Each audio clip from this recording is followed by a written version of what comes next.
Hi అండి, నేను అపర్ణ. భారతీయ సంస్కృతికి స్వాగతం. మరణించిన ప్రాణి ఆత్మరూపంలో పితృలోకంలో ఉంటుంది. ఆ ఆత్మ తన పూర్వ కర్మానుభవం కోసం తిరిగి ఈ భూమి మీద జీవాత్మగా అవతరించడానికి అన్నాన్ని ఆశ్రయించి తద్వారా పురుష ప్రాణి దేహంలో ప్రవేశించి శుక్రకణంగా రూపొంది స్త్రీ గర్భకోశంలో ప్రవేశించి శిశువుగా రూపాంతరం చెంది ఈ భూమి మీదకు వస్తుంది. మరణించిన మన పితరులకు మోక్షం కలగాలి అంటే కర్మ పరిపక్వం కావాలి. అలా జరగాలంటే పితృదేవతలు దేహధారణ చేసి ఈ లోకంలోకి రావాలి. అలా రావాలంటే వారికి అన్నాన్ని అందించాలి. అది రక్తం పంచుకొని పుట్టిన పుత్రులే అందించాలి. పితృ రుణం తీర్చుకోవడం పుత్రుల ధర్మం. అప్పుడే పెద్దల ఆత్మకు శాంతి, మోక్షం లభిస్తుంది. ఈ రుణం తీర్చుకునేందుకు సూచించినవే పితృపక్షాలు. వీటినే మహాలయ పక్షాలు అని కూడా అంటారు. మరి ఈ మహాలయ పక్షాలు అంటే ఏంటి? మహాలయ పక్షాలలో ఏం చేయాలి, ఏం చేయకూడదు అనే విషయాలను ఈ వీడియోలో విపులంగా తెలుసుకుందాం. వీడియో చూశాక మీకు నచ్చినట్లయితే తప్పనిసరిగా లైక్ చేసి మీ వాళ్ళందరికీ షేర్ చేయండి. భాద్రపద బహుళ పాడ్యమి నుండి భాద్రపద అమావాస్య వరకు మధ్యనున్న 15 రోజులను మహాలయ పక్షాలు అంటారు. వీటినే పితృపక్షాలని, అప్రపక్షాలని కూడా అంటారు. ఈ మహాలయ పక్షాలు మరణించిన తండ్రి, తాత, ముత్తాతలను, పూర్వీకులను తలుచుకొని పుత్రులు నిర్వహించే శ్రాద్ధ, తర్పణ, పిండ ప్రదానాది పితృయజ్ఞ విధులన్నీ జరుపుకోవడానికి నిర్దేశించినవి.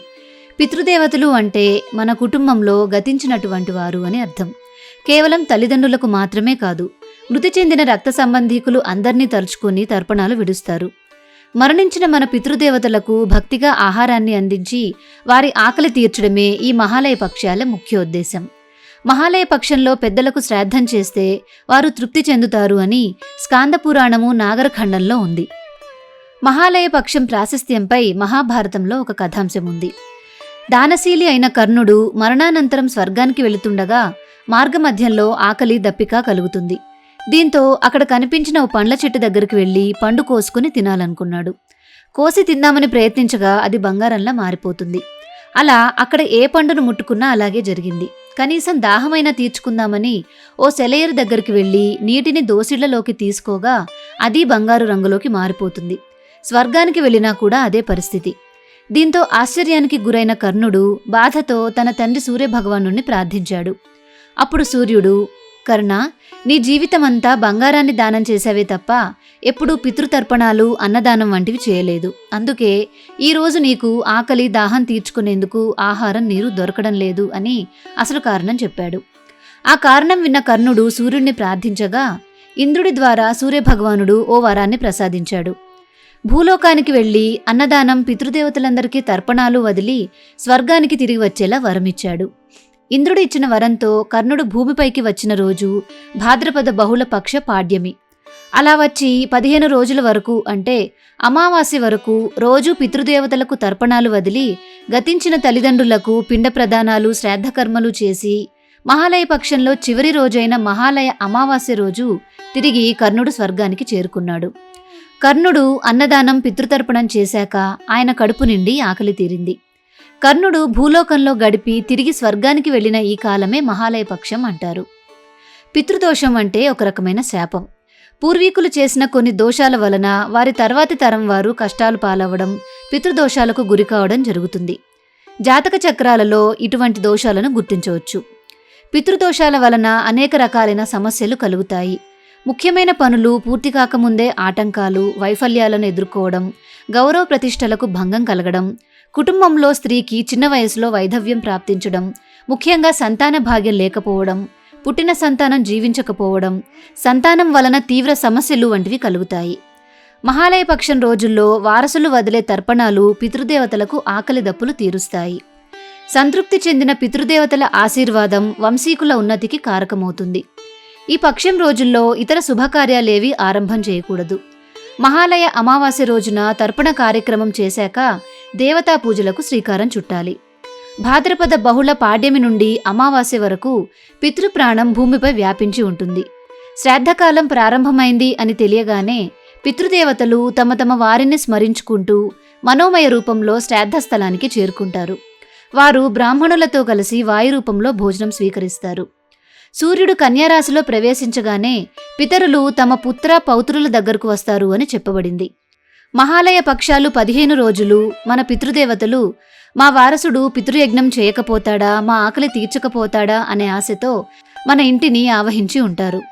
పితృయజ్ఞం చేసిన వారసునికి సకల ఐశ్వర్యాలు కలగాలని, పిల్లా పాపలతో ఆనందంగా ఉండాలి అని దీవిస్తారు. పితృయజ్ఞం చేయని వారసుని వంశం నిర్వంశం కావాలని చెప్పించి కోపంగా వెళ్ళిపోతారు. అందుచేత తప్పకుండా మహాలయ పక్షాలు పెట్టి తీరాలి. ఈరోజు సమస్త పితృదేవతా విసర్జనం జరుగుతుంది. తమ పితరుల పుణ్యతిథి వివరాలు తెలియని వారు, పితృపక్షంలో ఆ తిథి నాడు కారణవశాన శ్రాద్ధం పెట్టలేని వారు మహాలయ అమావాస్య నాడు శ్రాద్ధం, దానం, తర్పణం చేస్తారు. ఆదరపూర్వకంగా శ్రాద్ధకర్మతో సంతోషపెడితే వారు తమ సంతతి వారి ఆయువు, విద్య, ధనం, సంతానం సమస్తం కలిగి ఉండేటట్లు ఆశీర్వదిస్తారు. అన్ని దానాలలోనూ అన్నదానం ప్రధానమైనది. అన్నదానం ఎప్పుడు చేసినా మంచి ఫలితాన్నే ఇస్తుంది. కానీ ఈ మహాలయ పక్షంలో చేసే అన్నదానం వలన అనంత కోటి యజ్ఞ ఫలితం ప్రాప్తిస్తుంది. ఏ రోజున శ్రాద్ధకర్మ చేయడం వల్ల ఏ ఫలితం లభిస్తుందో ఇప్పుడు తెలుసుకుందాం. పాడ్యమి నాడు శ్రాద్ధకర్మ చేయడం వల్ల ధన సంపద లభిస్తుంది. ద్వితీయ నాడు శ్రాద్ధకర్మ చేయడం వల్ల రాజయోగం, సంపద లభిస్తుంది. తృతీయ నాడు శ్రాద్ధకర్మ చేయడం వల్ల శత్రువులు నశిస్తారు. చతుర్థి నాడు శ్రాద్ధకర్మ చేయడం వల్ల ధర్మగుణం, ఇష్టకామ్య ప్రాప్తి కలుగుతుంది. అంతేకాకుండా శత్రువుల వ్యూహాలు ముందుగా పసిగట్టగలరు. పంచమి నాడు శ్రాద్ధకర్మ చేయడం వల్ల ఉత్తమ లక్ష్మీ ప్రాప్తి కలుగుతుంది. సంతానం కోరుకునే వారికి సంతానం కలుగుతుంది. షష్ఠి నాడు శ్రాద్ధకర్మ వల్ల దేవతలు, పితరులు ప్రసన్నులవుతారు. ఆ వ్యక్తికి సమాజంలో గౌరవం లభిస్తుంది. సప్తమి శ్రాద్ధకర్మ వల్ల యజ్ఞం చేసిన పుణ్యఫలం లభిస్తుంది. అష్టమి తిథి నాడు చేయడం వల్ల సంపూర్ణ సమృద్ధి, ధనం, బుద్ధి ప్రాప్తిస్తాయి. నవమి నాడు శ్రాద్ధకర్మ చేస్తే విస్తారంగా సంపద, అనుకూలవతి అయిన భార్య లభిస్తుంది. దశమి నాడు శ్రాద్ధకర్మ చేస్తే లక్ష్మీ ప్రాప్తి, పశు సంపద వృద్ధి చెందుతుంది. ఏకాదశి నాడు సర్వశ్రేష్ఠ దానఫలం లభిస్తుంది. అన్ని పాపాలు నశిస్తాయి. వేదజ్ఞానం ప్రాప్తిస్తుంది. కుటుంబం వృద్ధి చెందుతుంది. ద్వాదశి నాడు శ్రాద్ధకర్మ చేస్తే దేశం అభివృద్ధి చెందుతుంది. శ్రాద్ధకర్తకు అన్నానికి లోటుండదు. త్రయోదశి నాడు శ్రాద్ధకర్మ చేస్తే ధనం, సంతతి, ఐశ్వర్యం, దీర్ఘాయువు, ఆరోగ్యం, బంధుమిత్రులలో గౌరవం లభిస్తాయి. చతుర్దశి నాడు శ్రాద్ధకర్మ చేస్తే ఆయుధాల నుంచి రక్షణ లభిస్తుంది. అమావాస్య నాడు శ్రాద్ధకర్మ చేసే వ్యక్తికి సమస్త లాభాలు కలుగుతాయి. అన్ని కోరికలు నెరవేరుతాయి. ఆర్థిక సమస్యల వలన విద్యుక్తంగా శ్రాద్ధకర్మలు చేయలేకపోతే పితృపక్షంలో కేవలం శాకంతో శ్రాద్ధం చేయవచ్చు. అది కూడా వీలు కాకపోతే గోవుకు గ్రాసం పెట్టవచ్చు. అది చేయలేని వారు ఒక నిర్జన ప్రదేశంలో నిల్చొని అపరాహ్న సమయంలో 2 చేతులు ఆకాశం వైపు పైకి ఎత్తి పితృదేవతలకు నమస్కరించవచ్చు. శ్రాద్ధకర్మ చేత పితృదేవతలకు సంతృప్తి కలిగించిన వ్యక్తికి భౌతికంగా సుఖ సంతోషాలు, పరలోకంలో ఉత్తమ గతులు లభిస్తాయి అని శాస్త్రాల ద్వారా తెలుస్తుంది. సాధారణంగా తండ్రి చనిపోయిన తిథి నాడు మహాలయం పెట్టడం ఉత్తమం.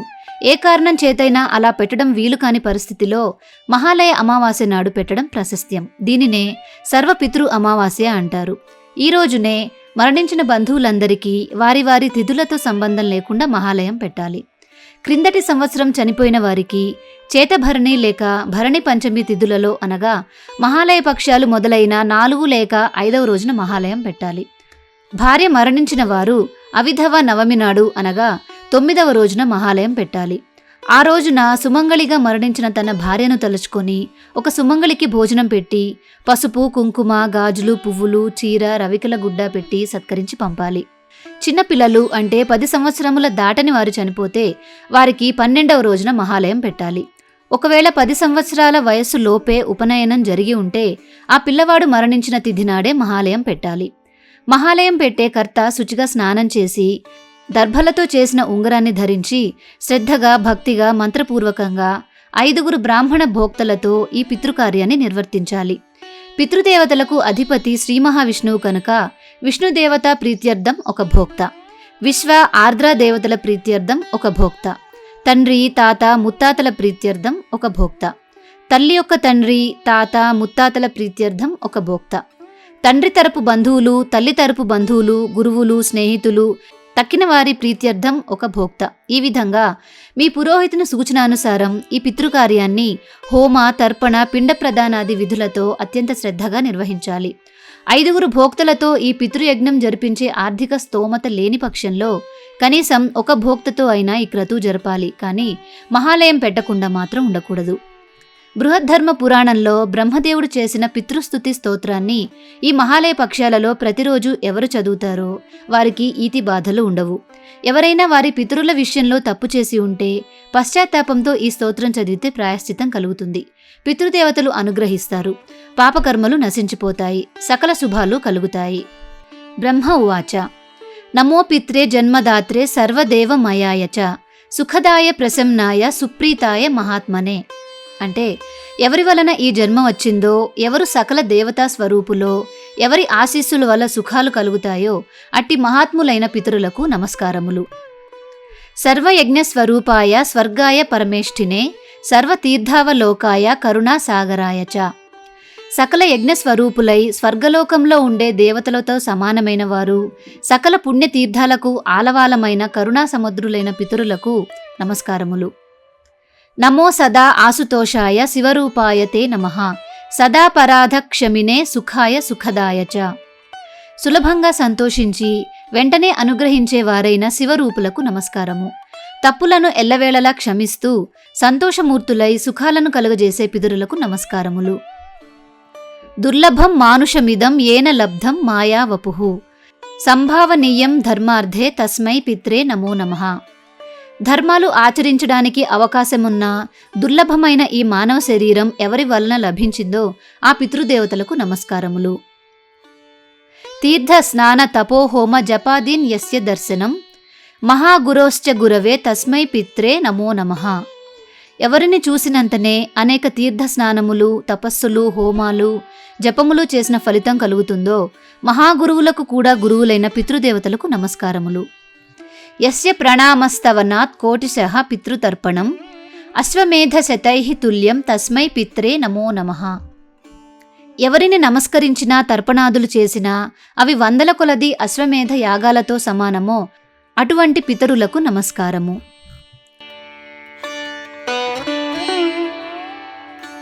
మనకి జన్మనిచ్చిన తల్లిదండ్రులకు, పెద్దలకు విధి విధంగా పితృకర్మలు నిర్వహించడం వారి పుత్రులుగా మన విధి, కర్తవ్యం, బాధ్యత. ఈ బాధ్యతను ప్రతి పుత్రుడు గుర్తించి ఈ మహాలయ విధులు భక్తి శ్రద్ధలతో నిర్వహించి పితృదేవతల ఆశీస్సులు అందుకుంటారని కోరుకుంటున్నాను. ఈ పితృదేవతల స్తోత్రం PDF లింక్ డిస్క్రిప్షన్లో ఉంది. అది డౌన్లోడ్ చేసుకొని ప్రింట్ తీసుకొని చదువుకోవచ్చు. మీకు ఈ వీడియో నచ్చినట్లయితే లైక్ చేసి మీ వాళ్ళందరికీ షేర్ చేయండి. మన భారతీయ సంస్కృతి ఛానల్ని సబ్స్క్రైబ్ చేసుకొని బెల్ ఐకాన్ని యాక్టివేట్ చేసుకోండి. మరొక మంచి వీడియోలో మళ్ళీ కలుసుకుందాం. నమస్కారం.